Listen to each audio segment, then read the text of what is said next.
नमस्कार शेतकरी मित्रांनो, स्वागत आहे आमच्या शेतकरी मित्र 1994 शेतकरी मित्रांनो, भारत कृषी प्रधान देश म्हणून ओळखला जातो. म्हणून शेतीला खूप महत्त्व आहे. म्हणून शेती हे शेतकऱ्यांचे खूप महत्त्वाचे उत्पादनाचे साधन आहे.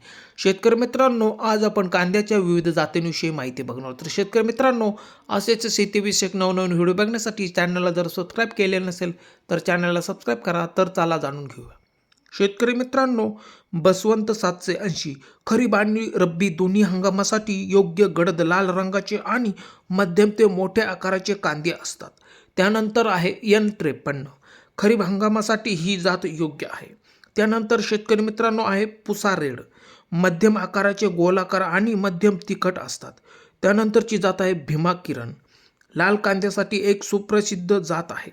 त्यानंतरची जात आहे भीमा शक्ती ही सुद्धा लाल कांद्यासाठी एक सुधारित जात म्हणून ओळखली जाते. त्यानंतरची जात आहे भीमा शुभ्रा पांढऱ्या रंगाच्या कांद्याची जात असून खरीप आणि उशिरा हंगामासाठी शिफारस केलेली जात आहे. त्यानंतर मित्रांनो आहे फुले सुवर्णा ही एक पिवळ्या कांद्याची जात आहे. त्यानंतरची जात आहे अर्का निकेतन मित्रांनो लाल कांद्यांमध्ये एक सुधारित जात आहे. त्यानंतरची आहे पुसा रत्नार ही एक सुधारित लाल कांद्याची जात आहे. त्यानंतरची आहे पुसा व्हाईट राऊंड पांढऱ्या शुभ्र रंगाची कांद्याची ही एक जात आहे. तर शेतकरी मित्रांनो, कशी वाटली माहिती? आवडल्यास शेअर सबस्क्राईब करा. धन्यवाद शेतकरी मित्रांनो.